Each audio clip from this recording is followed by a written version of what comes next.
Hey there, Dawn. How are you today? It's so good to see you. You too.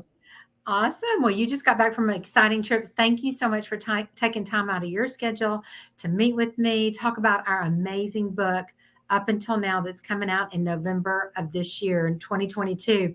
So I just love you to death. And you are one of the only clients that I have, besides the ones here local, that I have got to spend some time with in Mm-hmm. real life. When I was in New York for a month last summer in 2021, we got to get together and have dinner a couple of times. And that was amazing. I love it. So I would love everyone to get to know you a little bit the way that I know you, because you're just a remarkable person. You're just dialed in. And it's always, I feel like I'm getting coached. I love your energy. So share with everyone a little bit about who you are, a little bit personally and professionally, so they can get to know you. Sure. I'm Dawn Hargraves. I reside in Suffolk County, New York. I'm a single mom, although I do have an ex-husband who lives fairly close to us. I have my girls primarily most of the time. I've got two teenage daughters, Kimberly, who's on her way to being 14, and Kate, who's on her way to being 16. I'm also a practicing attorney. I had worked for a large firm for several years, and in the last 5 years, I've been out on my own with my own practice. And I focus primarily, or I specialize primarily in the family matrimonial area of law. So I'm constantly with clients and constantly talking, not in detail about my experience, but sharing about it generally. Sometimes I get into details with them, but it depends on who it is. And then I do some other stuff. I'm on several different boards for fundraising.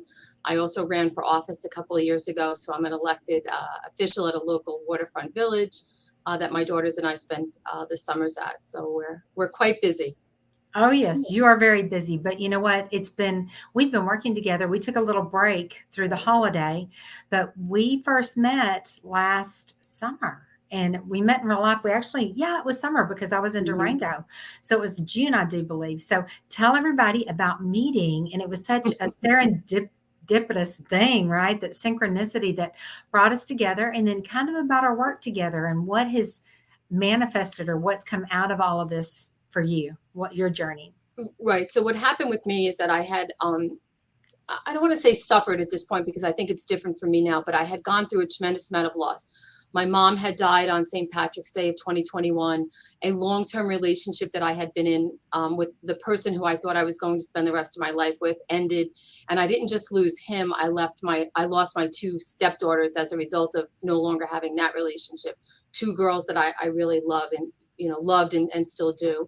I then had a major breakdown in the relationship with my brother, one of my brothers, um, and then I had gotten sick. I had had uterine cancer in January, and I had two major surgeries. So a lot of loss, a lot of change, um, and just trying to struggle through that, and how you and I came to be together. And I always say that this is serendipitous because just the way that it came about for me. About 8 years ago, a woman over at the beach had suggested to me that she had this life coach and she thought that it was such a great idea. And I was like, yeah, I don't know. I've been to therapy. I don't really know how I feel about life coaching. And I don't know, it was like at that darkest moment, I'm laying in bed. It was 1:30 in the morning on like a Wednesday. I Googled life coach. Your name came up. I reached out to you and you got back to me the next day. And we've really kind of been together ever since. We did take a little bit of a break. And I think for me, it was just because I was so overwhelmed with everything that I had going on. I couldn't do the program or be involved in the program the way that I wanted to be. And I think the break was good. It really wasn't that long, and I've really been in it, with both feet in now since probably like late fall last year. Um, Right. yeah, and I feel like I've come such a long way, in It's this short break. unbelievable. You're not even the same person. When we started the journey, and then a lot unfolded, and you did begin your battle with cancer, and navigating all of that, and your girls and work, and it's been unreal. But to watch you from my perspective and see how leveled up and how you're operating from a totally different seat of Absolutely. hope and abundance is just remarkable. So I just have to celebrate you because you've done the work. We come to session and you're like, okay, well, this is what we're doing. And like the energy is just pinging because you're just at this high vibration and you're just living in a whole different mentality than you were when I Absolutely. met you last summer. It's amazing what 10 months can do. Actually, it's sooner than that, I think. So it's amazing. So I Yeah. celebrate you. I celebrate you. Okay. So now the book. We wound up, and I got this brainchild for the book, and I invited you to come and put a story in it, knowing that you have numerous remarkable stories that will inspire and encourage people. And here you come, and you put this amazing story in the book. So tell everybody a little. And by the way, everyone, our book is launching November 5th in the Dallas, Texas area. We're having a huge launch. 37 of the 42 authors are coming in. I'm so excited, from New York, where Dawn is, to Portland, to hopefully Dubai. We've got another one there. We've got them all across the nation, all across the world. So tell everybody about your story and what's kind of in it without spilling all the beans on it. So I think for me, really, it was about my journey because my childhood was not always so great, and I do talk a little bit about that in the story. And that's not, too, I did feel somewhat vulnerable, like disclosing some of that stuff, because although a lot of people know about it, I've also been sober for now almost 30 years. So I'm somewhat accustomed to sharing, the details and of my life, and having worked through some of this stuff. But for this was a little bit of a different venue for me to share it in. And I talked about some of the things that had happened to me as a child that were difficult and really set me on the path that I wound up on. And although I always see myself as that person who's the glass is half full, it just wasn't enough. There was still that longing and discontent, and there was still, I felt like something was missing, and even though I wake up every day and I'm usually pretty positive, I just wasn't where I wanted to be, and even though I feel like I've gotten to this great place, I still feel like, and having worked with you and all of our conversations, there's still so much more for me to learn, and bigger places for me to even go. I'm, I feel like the possibilities are endless.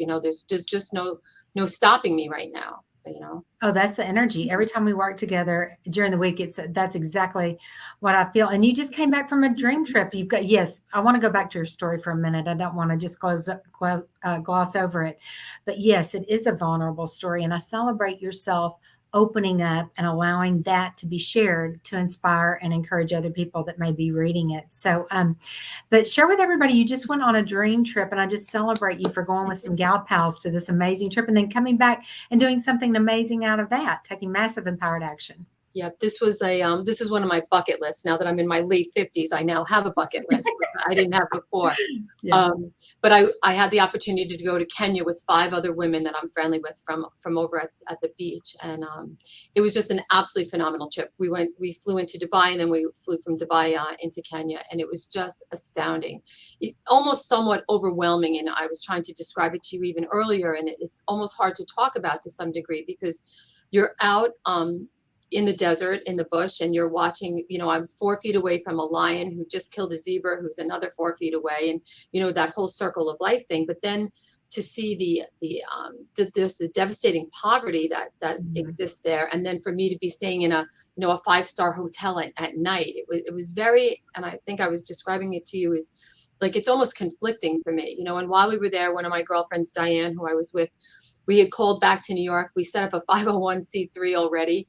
We asked one of our driver actually what this particular village needed. The first thing that he came up with were eyeglasses and readers. So we already have people that Diane reached out to our local community. People are already sending us stuff. So we're going to have that shipped over to Kenya very soon.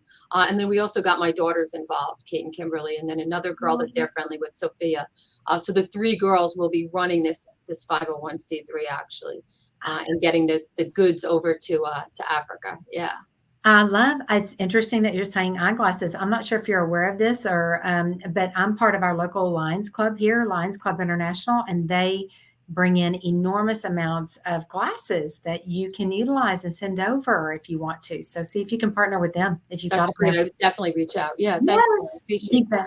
that. You bet. Well, I'm so excited that your heart is pulling you. You have this longing to give back. It's so you. I mean, it's just so you. Okay, so your story is we don't have another story in the book like your story.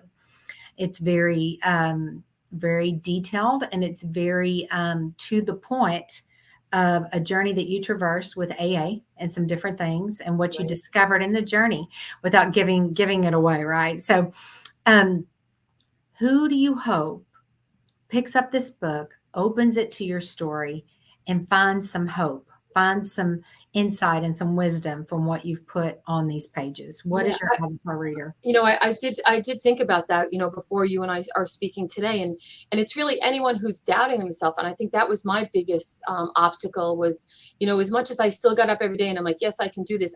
I really wasn't 100% there, Mm, and now I have that 100%. I absolutely truly believe in myself, in my abilities, in my capabilities, but that came through faith building. It's not just me, I've always had this strong faith, but it was, and I think I've said this to you before. I'm like, all right, God, thanks so much, for helping me with this, but I've got the rest, and to really come to this place of reliance, in that area was a big. It sounds so simple, when I talk about it, but for me, it was just such a big process, and it took me a while to get there. But having gotten to at least this part now, the change for me has been just drastic in such a positive way, in just the way I feel about myself and just the things that I'm doing. I still do the same things every day. I still drive the same car. I live in the same house. But the way that I feel on the inside about all of that stuff, the way that I communicate with my clients, even with my daughters, that has changed. absolutely. And I mean, what's the one thing that you say that you tell God in the morning, that first your I, list? I always say, God, I know you have a list and I have a list. All right, I'll do your list first, and then I'll get to my I list. love it. I It's love like it. It's so awesome. It's so awesome. Okay, well, Dawn's going to be coming into town, into the Dallas Fort Worth area, for our book launch on November 5th. Hope y'all can join us. I know you would love to meet this amazing lady, support her new non for profit that's born out of her recent trip. And with that said, Dawn, is there any closing thoughts, words, encouragement, anything you'd like to leave the viewer with today to inspire them? Yeah, I think the biggest thing I'd like to get across is that if I can do this, then you can do this. If I can get through this or trudge through these life things, they happen to all of us. People Mm, pass away, relationships end. It didn't mean that it had to be the end of dawn, though. It actually kind of pushed me through to a new place, a bigger, better place for me. It didn't feel like that though when it was happening. But to now have been on the other side of that, to say, listen, if I can do this, you absolutely can do it, and you don't have to do it alone. There are others here for you, and I can't wait to meet the other authors or the other co-authors, because all of us are in essence not on the same exact journey, but we are on the same path, it seems like. Or the path is wide, so it can include many, but that we're all traveling, to get to this great, better place. absolutely. And that's been when I was about to ask you, what are you looking forward to most about the launch weekend? But I think you nailed it. That's what everyone's saying, meeting all the like-minded Yeah. people. Yeah. Well, I'm so So excited about it, and thank you, Laura. Really, I can't thank you enough, because and I love the way that we communicate with each other. That give and take, and I'm so glad that we did get to meet each other in person a couple of times. Last summer. So I'm really looking forward to getting onto your turf in Texas there. it's going to be fun. We're going to have a great time, and I just can't wait to get everybody here. It's not too far away, but No, thank you so much for spending your valuable time. You just got back from Africa yesterday, and you're here with me today interviewing. Thank you so much, because time is not a renewable resource and you're investing. And I appreciate that, Dawn, very much. And I appreciate your friendship and all the work that you've done. Life looks amazing on you. thanks, Laura. You bet. Have a great day, everyone. Thanks for watching.